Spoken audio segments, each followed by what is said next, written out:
Get your dirty, worthless, grass-cutting body out of my showroom right now.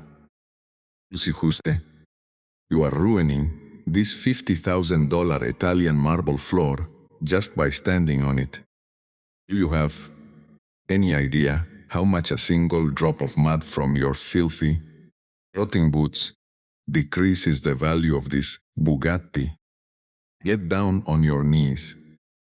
Wipe that stain clean with your bare hands before I call security to throw you out into the street like a stray dog.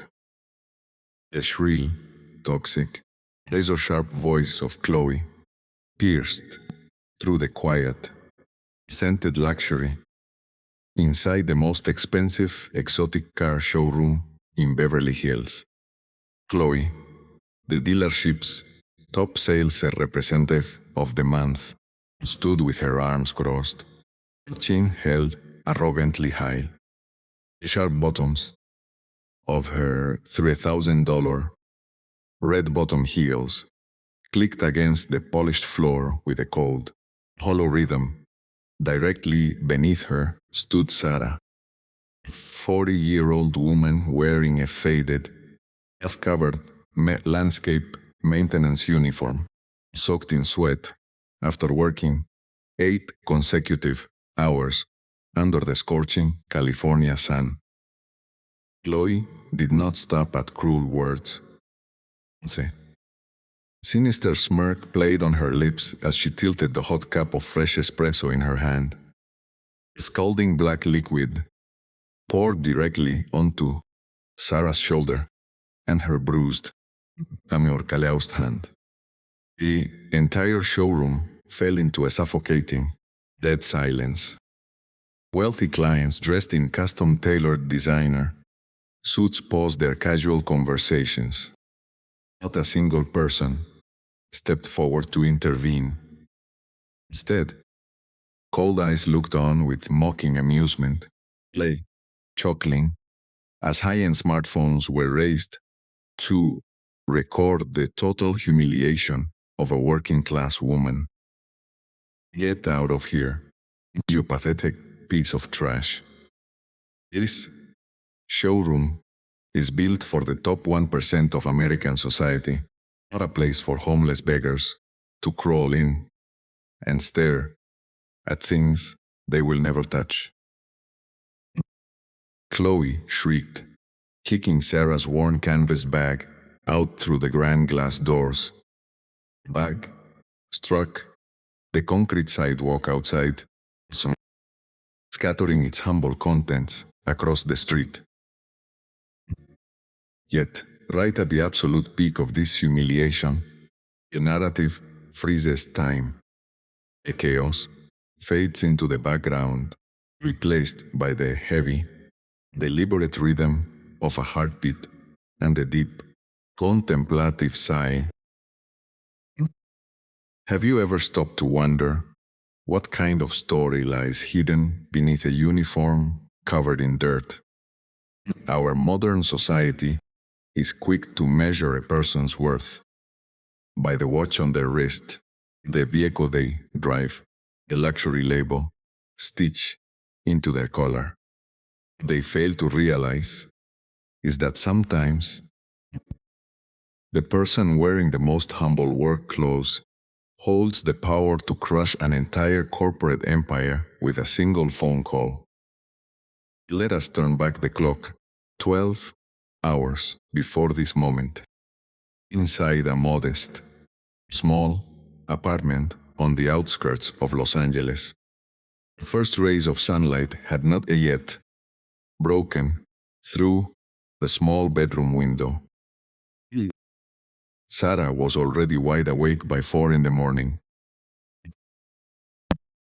Her hands were slender, yet marked with faint scars, enduring proof of her 12 years serving as an aircraft mechanical engineer in the military before her discharge. On her dining table sat a framed photograph of her 8-year-old daughter, Lily. Lily was smiling brightly, though her pale skin betrayed her long struggle with a congenital heart condition. Mom, when I get better, will you take me to see the limited edition centenary model car? It's a cigar. I want to design solar-powered vehicles when I grow up, so I can help people travel safely. Those innocent words from Lily echoed continuously in Sarah's heart. To afford her daughter's overwhelming medical bills and keep a roof over their heads, Sarah never shied away from grueling manual labor. She founded a small local property maintenance company, personally, trimming lawns and tending gardens for multi-million-dollar estates across the hills. Yet, that humble landscaping job was merely the visible surface of a far greater reality.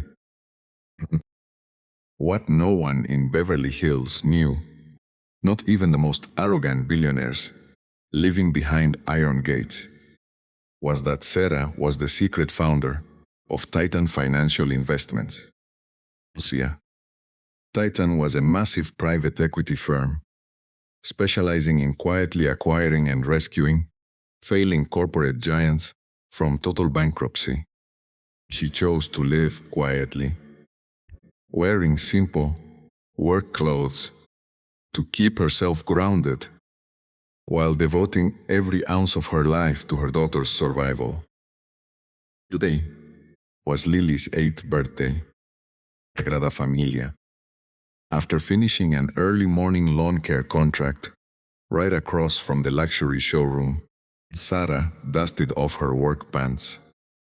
So, she knew that inside that exact Beverly Hills dealership, a rare, centenary collector's model car, the dream gift her daughter had wished for, was currently on display and available for purchase at $10,000. To an average worker, that amount represented months of hard labor.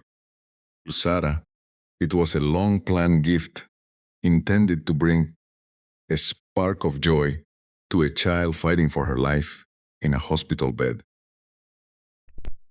Carrying a neat stack of withdrawn cash, alongside an unlimited black card hidden deep within the bottom pocket of her worn canvas bag, Sarah walked toward the showroom's automatic glass doors. She was completely unaware that a cruel trap of arrogance, deep-seated class discrimination, and ruthless prejudice was waiting for her just beyond the threshold. The glass doors slid open smoothly. A plush red carpet led into a palace dedicated to multi-million-dollar automotive engineering. Crystal chandeliers reflected brilliant light across the mirror-like paint of Ferraris, Lamborghinis, and Bugattis. Sarah stepped inside La Familia, her movements hesitant as her work boots carried faint traces of dry dirt from the morning grass. She tried to walk quietly, her eyes scanning the floor for the official collectible gift display. However, from her very first step, she had already been spotted by Chloe. Chloe was busy, tending to a wealthy young man, draped in heavy gold chains and high-fashion streetwear. The moment Chloe caught sight of Sarah, in her faded landscaping attire, her eyes narrowed with pure disgust. She leaned toward her wealthy client, whispering with a sneer, "Look at that brat. Security is getting remarkably lazy these days, letting useless trash wander in here to pollute the view for our VIP guests." The wealthy young man laughed out loud, nodding in agreement. Chloe clicked her high heels across the floor, marching straight toward Sarah, with a face turned cold as ice, her eyes burning with intense malice. "Hey, you, the gardener. Are you blind? Or can you just not read? Look at the logo on the door outside. This place is for $1 million cars, not a homeless shelter or a dump site. La, get out. Right now before I have security throw you out onto the street. Stand back, you filthy witch. Say your very presence is dropping the property values of this entire block. I do not care if you have money or if you are here to buy something. People like you do not belong inside a place like this. Look at your hands, covered in dirt and calluses. Look at your clothes, and smelling like long grass and engine oil. Familia.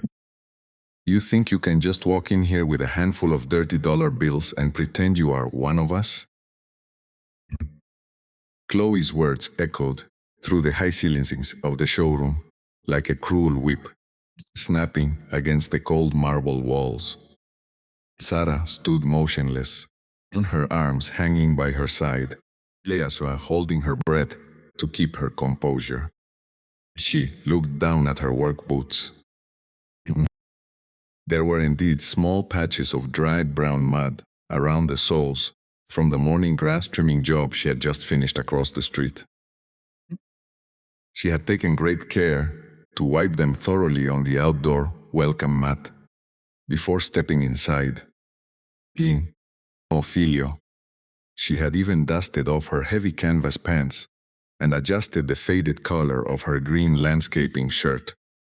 Yet, in the eyes of Chloe, none of that mattered. To Chloe, a worker wearing clothes stained by hard labor was not a human being deserving of respect. She was merely an eyesore, stain on the pristine, luxury image of the Beverly Hills dealership. Sarah took a slow, deep breath, maintaining a steady and dignified gaze. I am here to make a purchase. I am not asking for a donation, nor am I here to waste your time. Insane? I am looking for the limited edition centenary collector's model car. I was told there is only one unit left in stock at this specific location. I have had the full amount ready to pay right now. Chloe burst into a loud, mocking laugh that echoed across the showroom floor. Several wealthy clients browsing nearby turned their heads, grinning as they watched the scene unfold. Did you hear that? Dad, she says she has the money. The gardener thinks she can buy a $10,000 collector's item. Tell me, lady, did you steal that money from the lawn maintenance fund of the estate across the street? Son, or did you scrape together your pocket change for 10 years just to come in here and act like a big spender for 5 minutes? The young man named Brad, Zet, dressed in a head-to-toe designer tracksuit, shook his head in amusement. Hey, Chloe, maybe you should sell it to her. Leah, she can put it on the dashboard of her rusty lawnmower. Sagrada Familia, it would really elevate her daily commute to the landfill. Laughter erupted among the small crowd of elite onlookers. Sarah felt a familiar tightness in her chest, but she refused to let a single tear drop from her eyes. She had endured far worse than verbal insults. She had survived intense military training in harsh battle conditions, and years of physical exhaustion as an aircraft mechanical engineer in the armed forces. See, she had buried her pride long ago when her daughter Lily was diagnosed with a severe congenital heart ailment. Every dollar Sarah earned through her landscaping company went directly toward paying for Lily's specialized treatments, medical equipment, Hospital stays. She did not care about designer clothes, expensive jewelry, or luxury cars for herself. Her entire life revolved around keeping her 8-year-old child alive and happy. Today was Lily's birthday. 2 nights ago, while lying in her small hospital bed hooked up to heart monitors, Lily, had pointed to a magazine cutout pinned to the wall. "Look, Mom. This is the centenary model car designed by the world's top automotive engineers. It has a tiny solar panel on the roof that actually powers the miniature engine. When I grow up and get better, I want to build real cars just like this one. I want to make clean vehicles so people with sicknesses can breathe fresh air." The memory of Lily's tired, hopeful eyes filled Sarah with an unshakable inner strength. She had promised her daughter that when she woke up from her morning checkup today, La Sagrada Familia, the collector's item, would be sitting right on her bedside table. Sarah had woken up before dawn, worked 6 grueling hours, trimming heavy hedges under the rising sun, and pulled $10,000 in crisp, circulated bills from her bank account. A lie. She had also placed her private corporate credentials deep inside the inner pocket of her bag, the black card and legal documents proving her identity as the controlling owner of Titan Financial Investments. She had planned to make the purchase quietly, step out, and rush straight to the hospital. She had not sought any conflict. Yet, prejudice and cruelty had met her at the door. Sarah looked Chloe directly in the eyes, her voice calm, clear, unyielding. "My money is clean. It was earned through honest, hard labor. It carries no shame. I like the way you treat human beings who do not wear luxury labels. Please, fetch the item I requested so I can complete the transaction and leave."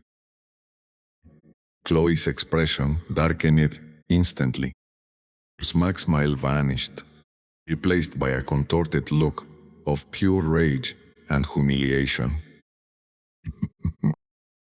How dare a piece of low-class trash talk back to her in front of high-net-worth clients?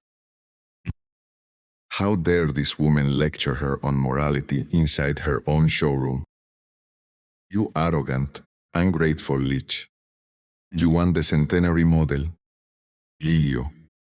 You think your dirty money is good enough for this establishment? Let me show you where your kind belongs." Chloe stepped forward. You saw her hand reaching out furiously toward the glass display case behind her desk.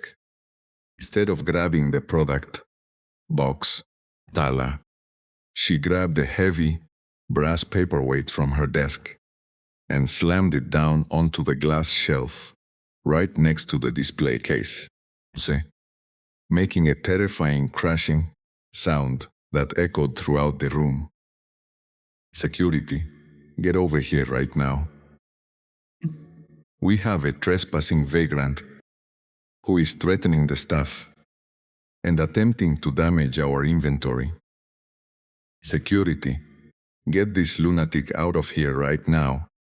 She is trespassing and attempting to ruin a high-value collector's display." Chloe's screeching voice echoed off the high glass walls of the showroom. In seconds, 2 heavy, dark-suited security guards came marching toward the desk, their boots thumping loudly on the marble tiles. They grabbed their taser holsters, their faces stern and unforgiving, second quickly encircling Sarah. A crowd of wealthy bystanders drifted closer, whispering, among themselves. Celia, pulling out at their phones to record the scene like vultures circling a carcass. Look at her boots. Of the wealthy women in a beige mink coat sneered, gazing hair, platinum sunglasses. She has dried manure on her heels. How on earth did management allow someone like that to walk through the front doors? This is Beverly Hills, at a farm in the Central Valley. Her husband chuckled softly, adjusting his Rolex. She probably thought if she held a stack of $20 bills, we would mistake her for someone who actually matters. The security should just dump her on the sidewalk where she belongs. Erga. Sarah stood completely still in the middle of the ring of guards. Her heart pounded against her ribs, not out of fear, but out of a profound, burning indignation. She did not flinch. She did not lower her eyes. She looked straight into the eyes of the two security officers, her posture upright, her voice remaining perfectly steady and controlled. I have not touched any display. I have not damaged any property. Walked into a public business during operating hours to purchase a retail product with legal tender.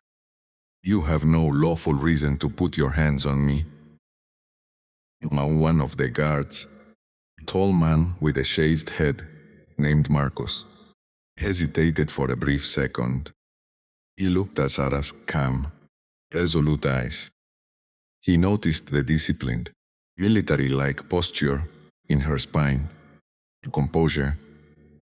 A composure that didn't match the frantic accusations Chloe was throwing around. He turned slightly toward Chloe, his voice lowered. Ma'am, is she actually causing damage? If she has the funds to make a purchase, company policy states. Company policy? Chloe interrupted, her voice rising an octave, trembling with absolute arrogance. Are you seriously questioning me, Marcus? I am the top sales agent in this dealership. My sales bring in $3 million a month to this company. You work for us. I tell you who is a customer and who is a trespasser. Look at her. Look at her dirty hands and her stained uniform. She is making our high net worth clients feel uncomfortable. If you do not drag this woman out by her collar right now, I will personally see to it that the general manager fires you before the end of the shift. Marcus swallowed hard, his jaw tightening. He looked back at Sarah with a faint trace of regret in his eyes. At the threat to his paycheck, forced his hand. Ma'am, please step outside quietly, Marcus said, extending his arm to block her path. Don't make this difficult. Sarah did not move an inch. Ega, her hands gripped the straps of her canvas bag, where her black titanium card and the confidential corporate seal of Titan Financial Investments rested undisturbed. She looked at Chloe. Her voice cut through the noise like a sharp blade. Ay, Sagrada Familia. You judge a person's worth by the dirt on their boots because you have nothing of value inside yourself. You think wearing an expensive badge gives you the right to strip away someone else's dignity. Sukonon Zelio, I am offering to pay $10,000 rush now for the item on that shelf. Dirigia.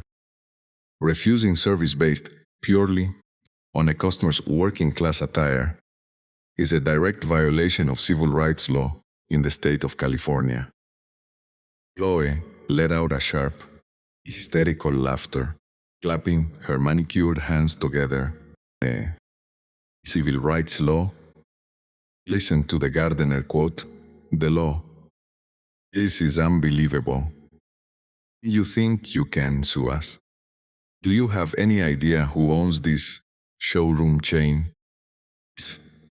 This is the Prestige Automotive Group, owned by global private equity giants. Our legal team has more attorneys than you have dollars in your bank account. You are a nobody. So, a worthless dirt-scraping nobody who cuts hedges for wealthy people so she can afford her cheap dinner. Hijo. At that moment, the double doors of the executive office at the back of the showroom swung open. A tall, balding man in a sharp navy suit walked out, holding an iPad in his hand. It was Julian, the showroom general manager. Julian was known for two things: his spineless obedience to multimillionaires and his utter ruthless contempt for anyone beneath his pay grade. What is all this commotion? Julian demanded, then stepping into the circle, his eyes darting angrily across the room. Why is there a scene in front of Mr. Rad and our VIP guests? Julian, Chloe cried out, putting on a victimized, trembling tone. Thank goodness you're here. This woman snuck into the showroom, refused to leave when asked, started shouting insults at me and our clients. She even threatened to damage the Bugatti display. Julian turned his head towards Sarah. His eyes scanned her from head to toe. The worn landscape maintenance shirt, the faded canvas pants, dust on her work boots. A look of pure disgust washed over his face, as if he had just stepped on something foul. Security. Why is this vagrant still standing on my marble floor? Julian, Bilan spat, his voice dripping with condescension. Get her out of here immediately. And call the Beverly Hills Police Department. File a formal report for criminal trespass, verbal harassment, attempted destruction of high-value luxury property. We will make sure she spends the weekend in a holding cell. Call the police? Go right ahead and call them. In fact, I encourage you to bring the Beverly Hills Police Department here as quickly as possible. Let them review the high-definition security camera footage of this entire floor. Let them see who initiated the verbal abuse, who deliberately spilled hot coffee on a paying customer, and who destroyed personal property on this marble floor. Sarah's voice was remarkably steady, carrying a quiet, authoritative gravity that echoed through the quieted showroom. She stood tall, her spine perfectly straight, looking directly into the eyes of Julian, the general manager. She did not show a single trace of fear, trembling, or submissiveness. Her background as a military aircraft mechanical engineer and her years managing complex corporate acquisition portfolios had forged an iron composure that no amount of petty insults could shake. Julian scoffed loudly, stepping closer to Sarah with his hands tucked arrogantly into his suit pockets. Security footage. You think the police are going to watch security footage for someone like you? Do you know who sits on the advisory board of the local police foundation? Our chairman. Do you know who pays millions of dollars in local luxury tax to this city every single year? This dealership. When the police arrive, they are not going to ask for your side of the story. They see a woman in dirty work clothes causing a disturbance in $1 million automotive gallery. Soon, you will be placed in handcuffs, escorted out the back door, and booked into a county jail cell before sunset. Chloe is near from behind Julian, crossing her arms in triumph. That's right, Julian. Teach this grass cat a lesson. She actually thought she could intimidate us by mentioning civil rights. Look at her, trying to act all dignified in her stained uniform. La Familia. She probably doesn't even have $10 in her bank account, let alone 10,000 for a collectible item. Sarah slowly reached down into her canvas bag, which was still resting on Niwaterfield near her. Marcus, the security guard, instinctively took half a step back, his hand resting nervously on his belt. Don't move, Marcus warned, though his tone lacked conviction. Sarah raised both of her hands calmly to show she held no threat. I am simply retrieving my payment, she said softly. I came here to buy a gift for my 8-year-old daughter, who is currently lying in a hospital room waiting for me in Yafuse. I have the exact cash amount right here. She carefully pulled out an envelope containing $10,000 in fresh and circulated $100 bills. Alongside the cash, packed inside a sleek leather holder, was a solid black titanium card bearing the embossed gold crest of Titan Financial Investments, the elite private equity firm that silently managed over $40 billion in global corporate assets. Sarah placed the envelope of cash on the polished glass counter, right in front of Julian. Here is $10,000 in cash.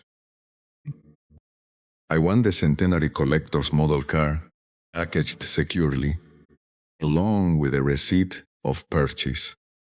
If your business refuses to process a legal cash transaction for a displayed product, I require a written statement of refusal, signed by you, the general manager, stating the explicit reason for rejection. Julian looked down at the thick envelope of cash. For a split second, a flicker of surprise crossed his face. $10,000 in physical cash was not a small sum for an ordinary worker to carry around. However, his wounded pride and his deep-seated elitism quickly overwhelmed any rational thought. See, he looked back up at Sarah's dust-covered landscaping shirt and sneered. A written statement. You want a written statement from me? Who do you think you are? Me? Demanding documentation from the management of Prestige Automotive Group? This cash could be counterfeit for all I know. Or worse, money laundering from illegal side jobs. We do not accept cash from untrusted sources without a full background check and proof of income. Chloe piped up immediately, seizing the opportunity to drive the knife deeper. It's obvious, Julian. Look at those bills. She probably withdrew her entire life savings just to pull this stunt and embarrass us. Or maybe she stole it from one of the wealthy homes where she cuts the grass. I know the owners of the mansion across the street. They are multi-millionaire real estate developers. So, I should call them right now and ask if they are missing $10,000 from their safe. The surrounding crowd of wealthy onlookers gasped in exaggerated shock. Is that true? She's a thief? Unbelievable. To think a criminal walked right past us. Security should search her bag. She might have stolen jewelry in there, too. The accusations spread like wildfire through the room. Right. Fueled by prejudice and the cruel desire of the wealthy crowd to see a working-class person humiliated. Julian's face twisted into a smug, triumphant grin. He felt completely in control, backed by his wealthy clients and his position of authority. You heard them, Julian said, lifting his chin. Under suspicion of theft and financial fraud, Sagrada Familia. I am seizing this cash until the police arrive to conduct a full investigation. As for your bag, Marcus, hold her arms while we search her belongings. Search her bag? Do you have any idea what a kind of line you are crossing right now? You are not law enforcement officers. You have no search warrant, no legal, probably cause, Sagrada Familia, and no constitutional authority to touch my personal belongings. Sarah stood tall, her posture unyielding, as she placed her worn canvas bag firmly behind her legs. Her eyes, usually calm and composed, narrowed into a sharp, piercing stare that made Julian step back half a pace. The sheer authority in her demeanor, forged through years of military service and high-stakes corporate negotiations, was unmistakable. Yet to Julian and Chloe, La Sagrada Familia, fueled by extreme class prejudice and surrounded by an applauding crowd of wealthy onlookers, her firmness was seen as nothing more than a desperate bluff. Oh, listen to her. Chloe snickered loudly, taking a step closer and pointing her manicured finger directly at Sarah's face. Look at how defensive she gets. Only a guilty thief quotes the Constitution when caught red-handed. Julian, don't let her play mind games. If we wait for the police to solve, she might try to conceal or whatever valuables she stole from the mansions across the street. Julian's face flashed with arrogance. He felt the eyes of the wealthy VIP clients on him, expecting him to assert dominance and protect the exclusive atmosphere of the showroom. He turned to the two security guards, his voice hardening into a cold, compromising command. Marcus, David, hold her arms. Search that bag right now. If she resists, use whatever physical force is necessary to secure these premises. Marcus, the lead security officer, hesitated, looking visibly uncomfortable. Sir. Sir, we don't have the authority to search personal property without police presence. I am the general manager of this dealership, Julian roared, cutting Marcus off instantly. I give the orders here. The police. Do your job, or hand in your badge, and get out of my building right now. Pressure mounted rapidly inside the showroom. The crowd of wealthy clients leaned forward, enjoying the cruel spectacle. Some even filming on their phones with mocking smiles. But the wealthy young man in the tracksuit laughed out loud. Yeah, search the bag. Let's see what a gardener carries around. Probably stolen silver spoons and dirt. Facing the ultimatum, Just Marcus sighed and stepped toward Sarah, extending his hands to grab her arms. David, the second guard, moved to seize her canvas bag from the floor. Do not touch me, Sarah warned, her voice dropping to a low, dangerous whisper that sent a sudden chill through the air. Ignoring her warning, David snatched the canvas bag violently off the ground. In his haste to prove his efficiency to Julian, Zia, he pulled the zipper back forcefully and inverted the bag, dumping its entire contents onto the pristine white marble floor right in the center of the showroom. Latte.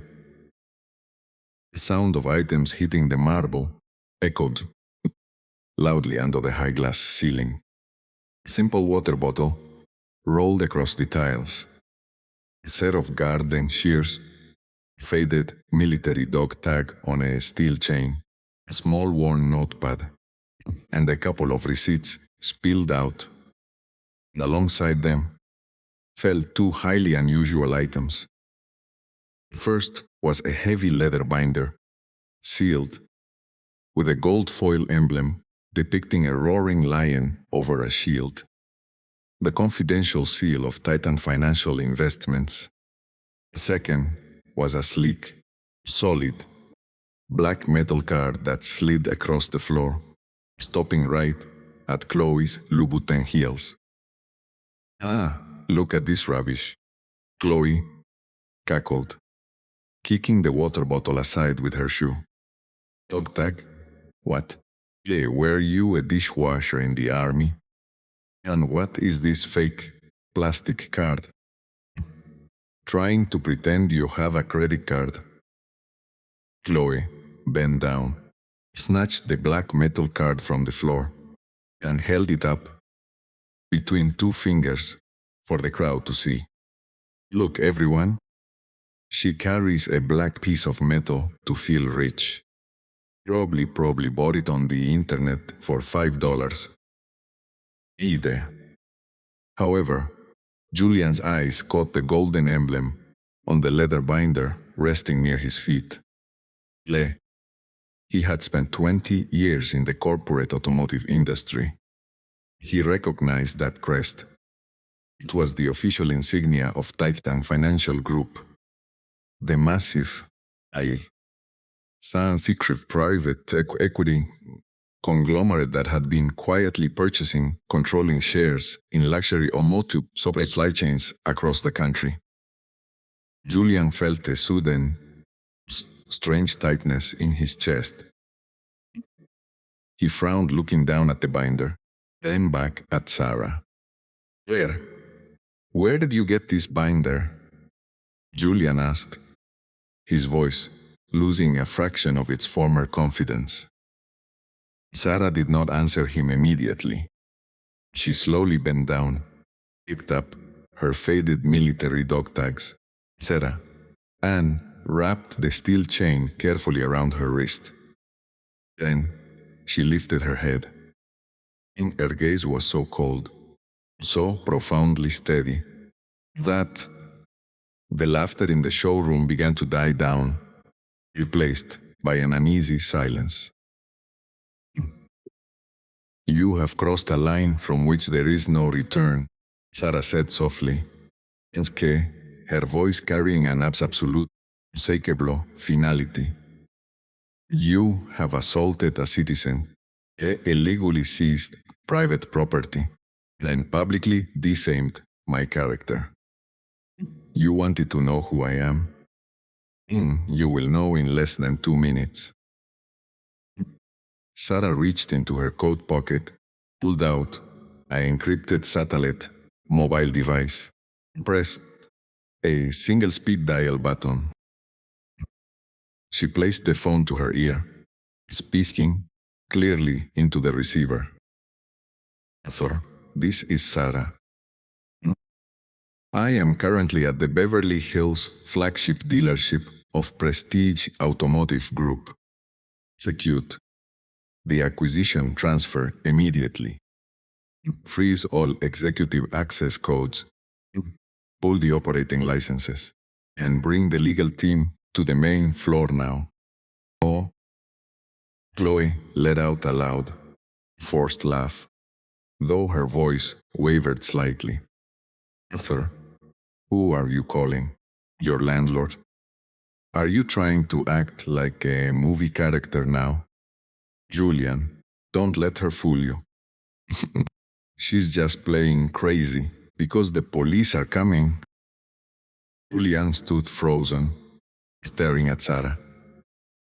Before he could speak, the massive glass entrance doors of the showroom suddenly slid open. A fleet of 6 blacked-out Cadillac Escalades pulled up directly on the on-curb outside, blocking the entire front driveway. A fleet of 6 pitch-black Chevrolet Suburbans with tinted windows pulled up smoothly along the curb outside the showroom glass facade, completely blocking the main driveway. The heavy engine hums faded into silence as 12 imposing men in tailored charcoal gray suits and earpieces stepped out simultaneously. They moved with military precision, La Fera Sagrada Familia, flanking the double glass doors and holding them wide open. Chloe laughed nervously. LA Sagrada Familia, glancing around at the wealthy onlookers who were suddenly craning their necks to see what was happening. What is this? Is some Saudi prince or Hollywood celebrity coming in? Julian, did you have a VIP appointment scheduled for today? Julian's face went pale. His hand, which had been reaching down to forcibly seize Sarah's canvas bag, rose midair. He recognized those private security vehicles. They belonged exclusively to the executive protection detail of Titan Financial Investments, the global powerhouse currently finalizing the multi-billion-dollar acquisition of Prestige Automotive Group. Before Julian could utter a single word, an elderly gentleman in a bespoke Savile Row, three-piece suit, strode rapidly through the open glass doors. It was Arthur Vance, Senior Chief Executive Officer of Titan Financial Group and one of the most feared negotiators on Wall Street.